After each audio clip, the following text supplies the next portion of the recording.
بسم اللہ الرحمن الرحیم۔ ناظرین، جیسے کہ آپ سب کو معلوم ہے، پبلک سروس کمیشن کا امتحان 10 اکتوبر کو ہو رہا ہے۔ ان کی ویب سائٹ پہ اپلوڈ شیڈول کر دیا گیا ہے۔ اس کے لیے یہ ضروری ہے کہ ہم روزانہ کی بنیاد پہ ویڈیوز بنائیں تاکہ آپ کو زیادہ سے زیادہ فائدہ حاصل ہو سکے۔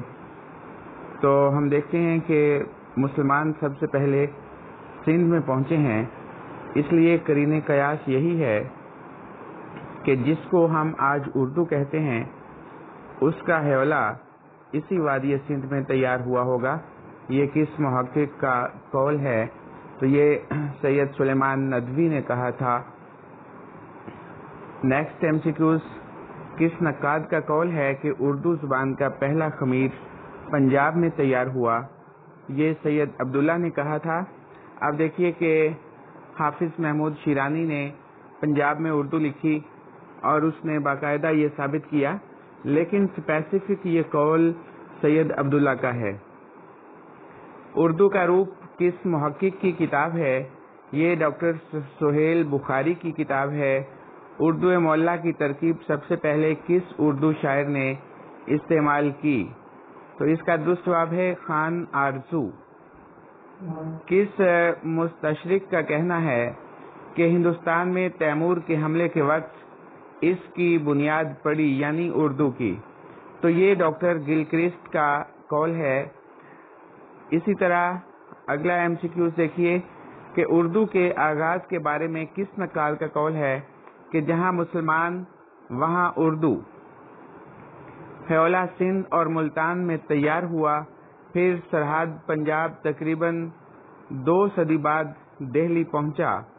تو یہ جمیل جالبی کا قول ہے۔